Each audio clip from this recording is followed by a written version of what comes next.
Let's continue with the topic about river. For some of you, it may be a quite challenging topic because you do not do activities near the river or you don't really care about it.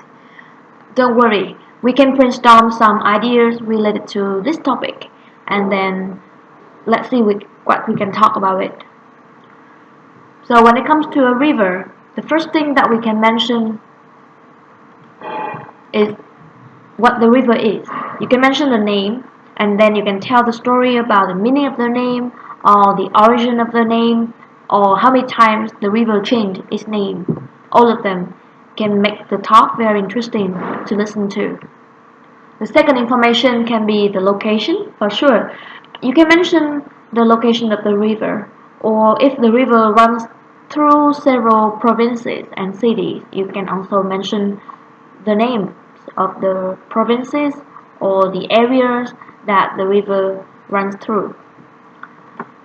Then you can mention some special features of the river, like the length, how long is it, the direction, what is the origin of the river, what is the end of the river. But if you do not know much about these facts, it's fine. You can skip them and move on to the next. You can talk about the activities on the river. What activities can people do along the river? If you look at the picture, you can see people can go fishing, right? That's one activity. People can also do business on the river.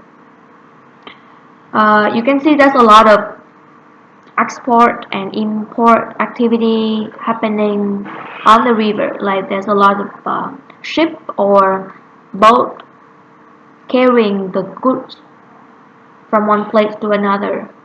So that can be a business activity. Or people can grow vegetables, plants along the riverside and the riverbank, and those can bring a lot of agricultural benefit. And there's also the tourism profit. The profit that comes from tourism. People can organize some tour along the river, and that can attract a lot of paying tourists. And a very simple activity is people just go to the riverbank and go camping or just ride a bicycle along the riverside and enjoy the fresh air, the atmosphere, take some pictures. So I can mention really simple activities that people can do along the riverside. And to make the talk more individual, you can add an unforgettable memory that you had on the river, and if you do not have any, you can make up the story. Okay, so these are the basic information that you can remember for this topic, and based on this outline you can start making a speech about the river. For example, I'm going to talk about the Red River in Hanoi. It is the largest river in the north of Vietnam. As the name suggests, its color is red, and the red color is due to the large quantity of silt rich in iron oxide that the water carries. The Red River is very important for agricultural, forestry, and fishery production. It runs through many important economic regions of Vietnam, such as Hải Phòng, Nam Định, Quảng Ninh. There's a lot of activities that people can do along the Red River. For example, you can hire a fishing boat and sail along the river, enjoying the fresh atmosphere, looking at the field of sugarcane, banana trees, and green vegetables garden along the riverbank. You can also admire the historical Long Bridge, which was constructed in the French colonial period.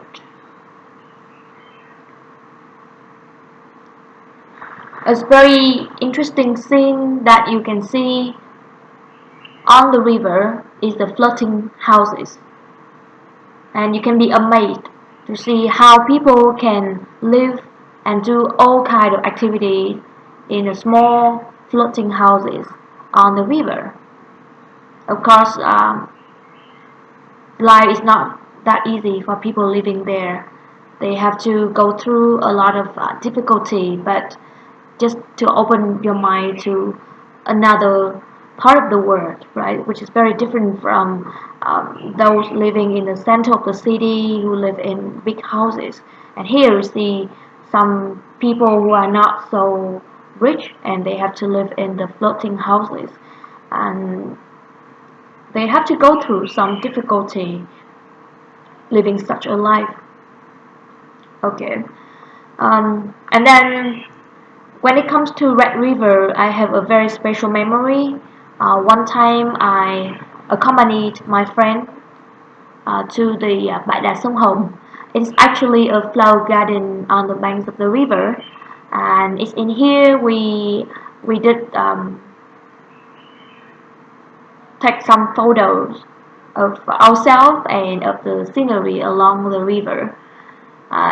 It's really interesting to go camping there because you can admire the beautiful scenery, enjoy the flowers, the wide green space, and feel really peaceful and relaxed. So it's a very interesting experience that I had on the Red River. Yeah, so that is a very basic answer about this.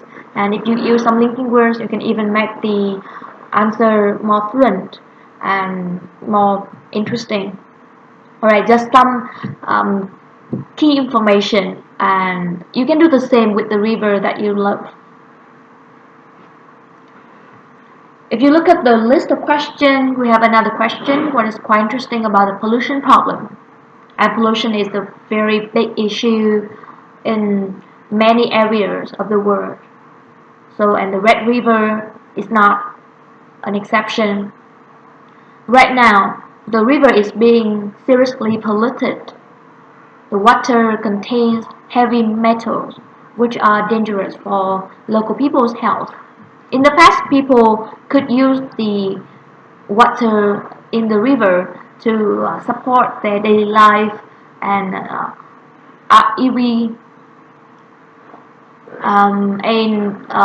water the vegetables and the plants.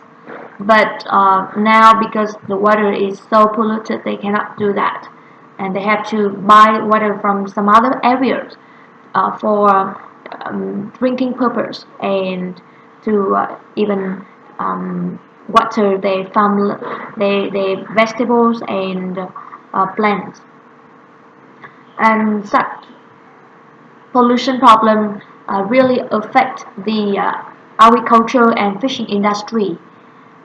Therefore, there must be solution, very urgent solution to this problem, so that the water can be purified and can be used for daily life purposes as well as for the developing agriculture and fishing. Yeah, this is usually the question for part 1, so we don't have to speak too much. I guess 3 or 4 sentences will be fine. So you just need to mention very basic information, and as long as you can give the answer right when you hear the question without hesitation, so you can get a quite decent score. Okay, thank you.